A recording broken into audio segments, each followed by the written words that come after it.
We live in a world that glorifies action, doing what it takes to achieve results. But if doing were the only factor in success, we'd all be where we want to be by now. There's another piece, the one that often goes unexamined: being what it takes. Today, we're diving into what that means, why both doing and being are necessary, how to increase your awareness of who you're becoming in the process, and a few simple practices to elevate not just your actions, but the way you show up in your life. At the heart of this conversation is ontology, the study of being. It's the foundation of life coaching, not because coaching is about telling people what to do, but because it helps people shift who they are being as they pursue what they want. Doing is the mechanics. Being is the foundation. Both are necessary, but most people only focus on the doing, which is why they struggle to create sustainable, meaningful change. Now, you may be like some of my past clients and hear this, scratching your head, furrowing your brow, and nodding, but waiting for the how to. Let's ground all of this with an example. Imagine an entrepreneur whose goal is to build a thriving business. They focus on all the external actions: building a website, developing their skills, networking, marketing, sales strategy. But internally, they operate from scarcity and fear. They doubt their capacity to succeed. They combat overwhelm and those fears by staying constantly busy. They avoid taking bold risks, thinking that they have to master the small steps before they can take a leap. They're doing what it takes, but they're not being the leader their business needs. Now, imagine a different approach. That same entrepreneur consciously works on cultivating confidence, resilience, and self-trust. They train themselves to embody abundance, courage, and decisiveness. And then they take the action. Same goal, same strategy, maybe even same actions. But one person is doing from a place of misalignment, while the other is being the person who creates success. With awareness and mastery in your being, most people find it takes less effort to do the same things, and they achieve better results.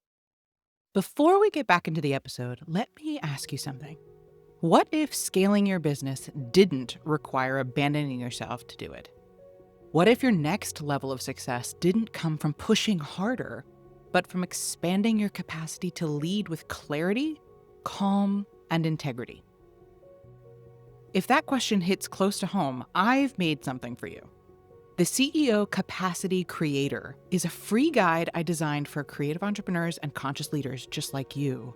The ones building something real, something brave, and something rooted in more than just productivity. Inside, you'll find nervous system-friendly practices, gentle mindset shifts, and powerful reflection tools to help you reclaim your energy without guilt. Set boundaries that feel both loving and clear. Build rhythms that actually support your creativity, and lead from presence, not pressure. Because you don't need to hustle harder to succeed. You just need more capacity to lead from who you truly are. You can grab it now at ellenbrowencoaching.kit.com/CEO Capacity Creator, or just click the link in the show notes. Trust me, your future self will thank you for it. All right, let's get back to the good stuff. So ask yourself, in the area of life where I'm striving for growth, who am I being? Am I being self-trusting or self-doubting? Am I being courageous or fearful? Am I being reactive or intentional? And most importantly, how would I show up differently if I were already the person who had what I wanted? Now, let's talk about the how. How do you shift from focusing only on doing to embodying the way of being that fuels long-term success? Here are 3 simple practices. Number 1, start with identity, not action.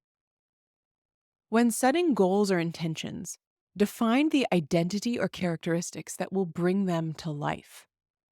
Instead of, I want to make 6 figures, try, I'm a disciplined, creative, and confident entrepreneur who operates from service and abundance.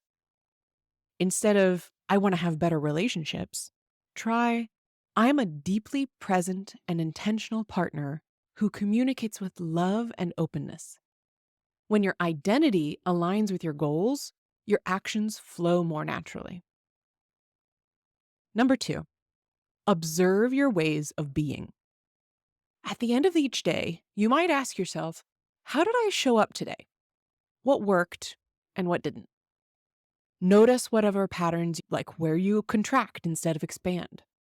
Where do you resist instead of lean in? And number 3, practice embodying before the evidence shows up. For more than a decade, one of my mottos has been, you only have to be 51% ready to be ready. All you can do is start where you are in your journey now. So if that's at 25% confidence, try practicing at 30%. The goal is not to fake it until you make it, but rather stretch yourself in your practice, even if it's only by 1% more at a time. Your external world reflects your internal world.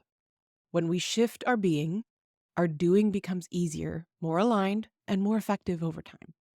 We also become more skilled at trusting when to pivot and when to lean in. Those decision-making skills are honed by the work you do in who you are being and becoming. Our biggest goals require 2 things that are simple but not easy: the right actions and the right presence. Doing what it takes will move you forward, but being what it takes will transform you.